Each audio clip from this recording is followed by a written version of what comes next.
ನಮಸ್ಕಾರ ಸ್ನೇಹಿತರೆ. ಗುರುರಾಯರ ಸಾನ್ನಿಧ್ಯ ಯೂಟ್ಯೂಬ್ ಕನ್ನಡ ಚಾನೆಲ್ಗೆ ನಿಮ್ಮೆಲ್ಲರಿಗೂ ಮತ್ತೊಮ್ಮೆ ಸ್ವಾಗತ. ಸ್ನೇಹಿತರೆ, ಇವತ್ತಿನ ಈ ಒಂದು ವಿಡಿಯೋದಲ್ಲಿ ನಿಮ್ಮೆಲ್ಲರಿಗೂ ಗೊತ್ತಿರುವ ಹಾಗೆ ಶಿವಭಕ್ತರಿಗೆ ವಿಶೇಷವಾದ ಅತ್ಯಂತ ಶ್ರೇಷ್ಠವಾದ ದಿನ ಅಂದರೆ ಅದು ಮಹಾಶಿವರಾತ್ರಿ. ವರ್ಷದಲ್ಲಿ ಬರುವಂಥ ಈ ಒಂದು ಶಿವರಾತ್ರಿಯನ್ನು ಶಿವಭಕ್ತರು ಅತ್ಯಂತ ಪ್ರೀತಿ, ನಂಬಿಕೆ, ಭಕ್ತಿ, ಶ್ರದ್ಧೆಯಿಂದ ಆಚರಿಸ್ತಾರೆ. ಅಷ್ಟೇ ಅಲ್ಲದೆ ಶಿವನಿಗೆ ಅಭಿಷೇಕ ಅಂದರೆ ತುಂಬಾ ಪ್ರಿಯ. ಶಿವನಿಗೆ ನಾನಾ ರೀತಿಯ ಅಭಿಷೇಕಗಳನ್ನು ಮಾಡೋದ್ರಿಂದ ನಾನಾ ರೀತಿಯ ಫಲಗಳು ಸಹ ಪ್ರಾಪ್ತಿಯಾಗುತ್ತದೆ ಅನ್ನೋದು ನಿಮ್ಮೆಲ್ಲರಿಗೂ ಗೊತ್ತಿರುವಂಥ ವಿಷಯ. ಆದರೆ ಈ ಒಂದು ಶಿವರಾತ್ರಿ ಈ ವರ್ಷದಲ್ಲಿ ಯಾವ ದಿನ ಬಂದಿದೆ ಅಂದರೆ 2026 ಮಹಾಶಿವರಾತ್ರಿ ಫೆಬ್ರವರಿ 15ನೇ ತಾರೀಕು ಭಾನುವಾರ ಆಚರಿಸ್ತೀವಿ ಸ್ನೇಹಿತರೆ. ಶಿವರಾತ್ರಿ ದಿನ ನಮಗೆ ಮುಖ್ಯವಾಗಿ ಚತುರ್ದಶಿ ತಿಥಿಯು ರಾತ್ರಿ ಸಮಯದಲ್ಲಿ ಇರಬೇಕು. ಹಾಗಾಗಿ ಭಾನುವಾರ ಸಾಯಂಕಾಲ 5:04 ಈ ಒಂದು ಚತುರ್ದಶಿ ತಿಥಿ ಪ್ರಾರಂಭವಾಗಿ ಫೆಬ್ರವರಿ 16ನೇ ತಾರೀಕು ಸಂಜೆ 5:34 ಚತುರ್ದಶಿ ತಿಥಿ ಅಂತ್ಯವಾಗುತ್ತದೆ. ಹಾಗಾಗಿ ನಾಳೆ ಭಾನುವಾರ ದಿವಸ ಸಾಯಂಕಾಲ ಇಡೀ ರಾತ್ರಿ ನಿಶ್ಚಿತ ಕಾಲದಲ್ಲಿ ಮತ್ತು 4 ಯಾಮಗಳಲ್ಲಿ ಮಹಾಶಿವನನ್ನು ಪೂಜೆ ಮಾಡಲಾಗುತ್ತದೆ. ಶಿವನನ್ನು ಧ್ಯಾನ, ಸ್ತೋತ್ರ, ಶಿವನ ಪಂಚಾಕ್ಷರಿ ಮಂತ್ರಗಳಿಂದ ಶಿವನನ್ನು ನಾನಾ ರೀತಿಯಿಂದ ಸ್ತುತಿಸುತ್ತಾ ಪೂಜೆಯನ್ನು ಮಾಡ್ತಾರೆ. ವಿಶೇಷವಾಗಿ ಶಿವರಾತ್ರಿ ಅಂದರೆ 4 ಯಾಮಗಳಲ್ಲಿ 4 ಪ್ರಹಾರಗಳಲ್ಲಿ ಶಿವನನ್ನು ಪೂಜೆ ಮಾಡ್ತೀವಿ ಸ್ನೇಹಿತರೆ. ಅದೇ ರೀತಿ ಶಿವನನ್ನು ಪೂಜೆ ಮಾಡಬೇಕಾದಾಗ ಶಿವನಿಗೆ ಅಭಿಷೇಕವನ್ನು ಸಹ ಮಾಡ್ತೀವಿ. ಶಿವನಿಗೆ ಯಾವ ಅಭಿಷೇಕವ ಅತ್ಯಂತ ಪ್ರಿಯ ಮತ್ತು ಯಾವ ಅಭಿಷೇಕ ಮಾಡಿದರೆ ಯಾವ ಫಲ ಸಿಗುತ್ತದೆ ಅನ್ನೋದನ್ನು ತಿಳ್ಕೊಳ್ಳೋಣ ಬನ್ನಿ ಸ್ನೇಹಿತರೆ. ಶಿವನಿಗೆ ಅತ್ಯಂತ ಪ್ರಿಯವಾದ ಅಭಿಷೇಕಗಳಲ್ಲಿ ಜಲಾಭಿಷೇಕ.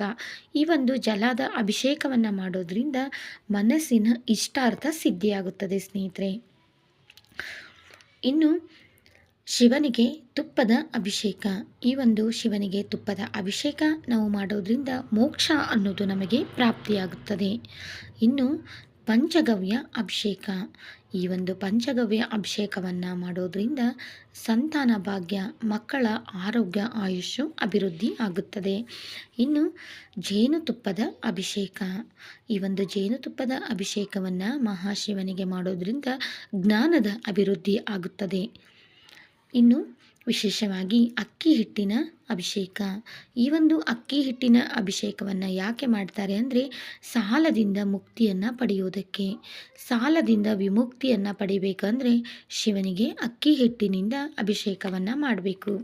ಇನ್ನು ಶಿವನಿಗೆ ಅತ್ಯಂತ ಪ್ರಿಯವಾದ ಅಭಿಷೇಕ ಅಂದರೆ ಅದು ಹಾಲಿನ ಅಭಿಷೇಕ. ಈ ಹಾಲಿನ ಅಭಿಷೇಕವನ್ನು ಮಾಡೋದ್ರಿಂದ ದೀರ್ಘಾಯುಷ್ಯು ಪ್ರಾಪ್ತಿಯಾಗುತ್ತದೆ.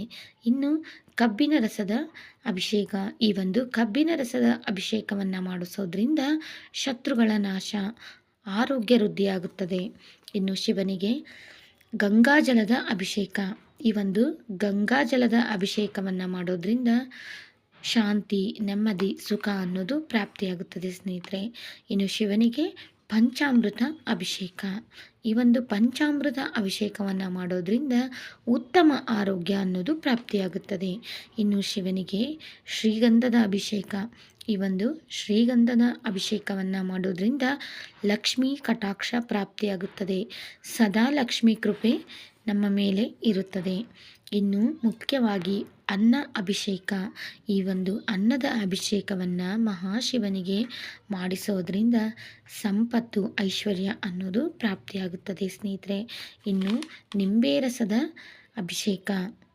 ಈ ಒಂದು ನಿಂಬೆ ರಸದ ಅಭಿಷೇಕವನ್ನು ಮಾಡಿಸೋದ್ರಿಂದ ಕಾಯಿಲೆ ಇರುವಂಥವರು ಅಥವಾ ರೋಗದಿಂದ ಬಳಲ್ತಿರೋರು ಗುಣಮುಖರಾಗ್ತಾರೆ ಅನ್ನೋದು ಒಂದು ನಂಬಿಕೆ. ಹಾಗಾಗಿ ಈ ನಿಂಬೆ ರಸದ ಅಭಿಷೇಕವನ್ನು ಮಾಡ್ತಾರೆ ಸ್ನೇಹಿತರೆ. ನಾಳೆ ಮಹಾಶಿವರಾತ್ರಿ ಪ್ರಯುಕ್ತ ಈ ಒಂದು ಮಾಹಿತಿಯನ್ನು ನಾನಿವತ್ತು ತಿಳಿಸ್ಕೊಟ್ಟಿದ್ದೀನಿ ಸ್ನೇಹಿತರೆ. ಯಾಕಂತಂದರೆ ಯಾರಿಗೆ ಯಾವ ಸಮಸ್ಯೆ ಇರುತ್ತಲ್ಲ ಆ ಒಂದು ವಸ್ತುವಿನಿಂದ ಈ ಮಹಾಶಿವನಿಗೆ ನಾಳೆ ಅಭಿಷೇಕವನ್ನು ಮಾಡೋದ್ರಿಂದ ಅವರ ಸಮಸ್ಯೆಗಳು ಮುಕ್ತಿಯಾಗುತ್ತದೆ ಅನ್ನೋದು ಒಂದು ನಂಬಿಕೆ ಸ್ನೇಹಿತರೆ. ನಂಬಿಕೆ ಅನ್ನೋದಕ್ಕಿಂತ ಎಷ್ಟೋ ದೇವಸ್ಥಾನಗಳಲ್ಲಿ ನಾಳೆ ಈ ಎಲ್ಲ ಅಭಿಷೇಕಗಳನ್ನು ಭಕ್ತರು ಮಾಡಿಸ್ತಾರೆ ಸ್ನೇಹಿತರೆ. ಹೆಚ್ಚಾಗಿ ಮಾಡಿಸೋದಂದರೆ ಪಂಚಾಮೃತ ಅಭಿಷೇಕ, ಇಲ್ಲಾಂದರೆ ಪಂಚಗವ್ಯದ ಅಭಿಷೇಕ, ಜಲಾಭಿಷೇಕ ಇವನ್ನ ಮಾಡಿಸ್ತಾರೆ. ಆದರೆ ನಿಕಟವಾದ ಸಮಸ್ಯೆಗಳಿಂದ ಮುಕ್ತಿ ಹೊಂದಬೇಕನ್ನೋರು ಇಂತಹ ಅಭಿಷೇಕಗಳನ್ನು ಖಂಡಿತ ಮಾಡಿಸ್ತಿರ್ತಾರೆ. ನಿಮಗೆ ಗೊತ್ತಿರುವಂಥ ಶಿವಾಲಯಗಳಲ್ಲಿ ನೀವು ಕೇಳಿ ನೋಡಿ ಮಾಡಿಸ್ಬೋದು. ಈ ಒಂದು ಅಭಿಷೇಕಗಳನ್ನ ಮಾಡಿಸೋದ್ರಿಂದ ಅದರ ಫಲದಿಂದ ನಮ್ಮ ಸಮಸ್ಯೆಗಳಿಂದ ನಾವು ಮುಕ್ತಿಯನ್ನು ಪಡಿಬೋದು ಅನ್ನೋದು ಒಂದು ನಂಬಿಕೆ. ಹಾಗಾಗಿ ಯಾರಿಗೆ ಯಾವ ಸಮಸ್ಯೆ ಇದೆಯೋ ಆ ಅಭಿಷೇಕವನ್ನು ತಪ್ಪದೆ ಮಾಡಿಸಿ. ಯಾಕೆ ಅಂತಂದರೆ ವಿಷ್ಣು ಹೇಗೆ ಅಲಂಕಾರ ಪ್ರಿಯನೋ ಅದೇ ರೀತಿ ಶಿವನೂ ಸಹ ಅಭಿಷೇಕ ಪ್ರಿಯ. ಹಾಗಾಗಿ ಇಂತಹ ನಮ್ಮ ಒಂದು ಸಮಸ್ಯೆಗಳ ನಿವಾರಣೆಗಾಗಿ ಶಿವನಿಗೆ ಪ್ರಿಯವಾದ ವಸ್ತುಗಳಿಂದ ನಾವು ಅಭಿಷೇಕವನ್ನು ಮಾಡೋದ್ರಿಂದ ನಮ್ಮ ಸಮಸ್ಯೆಗಳನ್ನು ಆ ಭಗವಂತ ಶಿವರಾತ್ರಿ ದಿನ ಭೂಲೋಕಕ್ಕೆ ಬಂದು ಹರಿಸುತ್ತಾನೆ ಅನ್ನೋ ನಂಬಿಕೆ ಇದೆ. ಹಾಗಾಗಿ ಇಂಥ ಸಂದರ್ಭದಲ್ಲಿ ನಾವು ಅಭಿಷೇಕವನ್ನು ಮಾಡಿಸೋದ್ರಿಂದ ನಮ್ಮ ಎಲ್ಲ ರೀತಿಯ ಸಮಸ್ಯೆಗಳಿಂದ ನಾವು ಮುಕ್ತಿಯನ್ನು ಪಡಿಬೋದು. ಸ್ನೇಹಿತರೆ, ತಿಳ್ಕೊಂಡ್ರಲ್ಲ ಸ್ನೇಹಿತರೆ, ಯಾವ ಅಭಿಷೇಕದಿಂದ ನಮಗೆ ಯಾವ ಫಲಪ್ರಾಪ್ತಿಯಾಗುತ್ತದೆ ಮತ್ತು ನಮ್ಮ ಸಮಸ್ಯೆಗಳಿಗೆ ಹೇಗೆ ಮುಕ್ತಿಯನ್ನು ನಾವು ಕಂಡುಕೊಳ್ಬೋದು ಅನ್ನೋದನ್ನು ಇವತ್ತಿನ ವಿಡಿಯೋದಲ್ಲಿ ತಿಳಿಸ್ಕೊಟ್ಟಿದ್ದೀನಿ. ನಾಳೆ ಮಹಾಶಿವರಾತ್ರಿ ಪ್ರಯುಕ್ತ ಈ ಒಂದು ಮಾಹಿತಿಯನ್ನು ಇವತ್ತಿನ ವಿಡಿಯೋದಲ್ಲಿ ಶೇರ್ ಮಾಡಿದ್ದೀನಿ. ಮತ್ತೊಂದು ಒಳ್ಳೆಯ ವಿಡಿಯೋದೊಂದಿಗೆ ಮತ್ತೆ ಸಿಗ್ತೀನಿ ಸ್ನೇಹಿತರೆ. ಈ ವಿಡಿಯೋ ನಿಮಗೆ ಇಷ್ಟ ಆಗಿದ್ದರೆ ಈ ವಿಡಿಯೋಗೊಂದು ಲೈಕ್ ಮಾಡಿ ಹಾಗೂ ಈ ವಿಡಿಯೋನ ಆದಷ್ಟು ಎಲ್ರಿಗೂ ಶೇರ್ ಮಾಡಿ ಸ್ನೇಹಿತರೆ. ಮತ್ತೊಂದು ಒಳ್ಳೆಯ ದೈವಿಕ ಮಾಹಿತಿಯೊಂದಿಗೆ ನಾನು ಮತ್ತೆ ಸಿಗ್ತೀನಿ. ಎಲ್ಲರಿಗೂ ಶಿವರಾತ್ರಿ ಹಬ್ಬದ ಹಾರ್ದಿಕ ಶುಭಾಶಯಗಳು.